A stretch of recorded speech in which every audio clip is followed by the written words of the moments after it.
Hello viewers, আমি একটা 27 fit চওড়া এবং 37 ফিট লম্বা জায়গার উপরে ফ্লোর প্ল্যান রেডি করে নিয়ে এসেছি আপনাদের সম্মুখে। তো এরকম একটা জায়গার উপর ফ্লোর প্ল্যানের জন্য কমেন্ট করেছিলেন ওয়াহিদুজ্জামান রিন্টু। তিনি চেয়েছিলেন যে 27 ফিট চওড়া এবং 1000 স্কোয়ার ফিট জায়গার উপরে একটি ফ্লোর প্ল্যান তেনার চাই। তো সেই অনুযায়ী আমি এই ফ্লোর প্ল্যানটি রেডি করেছি। তো এই প্ল্যানটি তৈরি করতে কত টাকা খরচ হবে সেটা আমি ভিডিও শেষে আপনাদের বলে দেবো। তো অবশ্যই আপনারা সঙ্গে থাকবেন। তো এখানে একটি দেখতে পাচ্ছেন যে ফ্লোর প্ল্যান, এই ফ্লোর প্ল্যানটির প্রথমে দেখছেন যে একটা এন্ট্রান্স দিয়ে ডান হাতে রয়েছে একটা সিঁড়ি। তারপরে দেখছেন যে ঢুকে এখানে হচ্ছে ডাইনিং কাম লিভিং স্পেস এবং এদিক দিয়ে দেখলে এখানে হচ্ছে কি একটা কিচেন। তারপরে দেখতে পাচ্ছেন এদিকে বেডরুম, এখানে টয়লেট, একটা কমন টয়লেট। এদিকে একটা বেডরুম এবং এখানে দেখছেন যে এখানে একটা মাস্টার বেডরুম এবং ওর সঙ্গে অ্যাটাচ টয়লেট।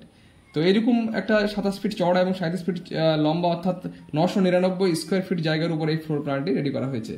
তো আপনারাও যদি ফ্লোর প্ল্যান বানাতে চান তাহলে অবশ্যই আমার এই ভিডিওতে কমেন্ট করবেন এবং জানাবেন। অবশ্যই এর জন্য আমার এই পেজটিকে ফলো করতে হবে, ভিডিওটিকে শেয়ার করতে হবে এবং কমেন্ট করে জায়গার পরিমাণ জানাতে হবে। তো এইরকম একটি বাড়ি তৈরি করতে আনুমানিক খরচ হতে পারে 15 থেকে 17 লক্ষ টাকা মতো।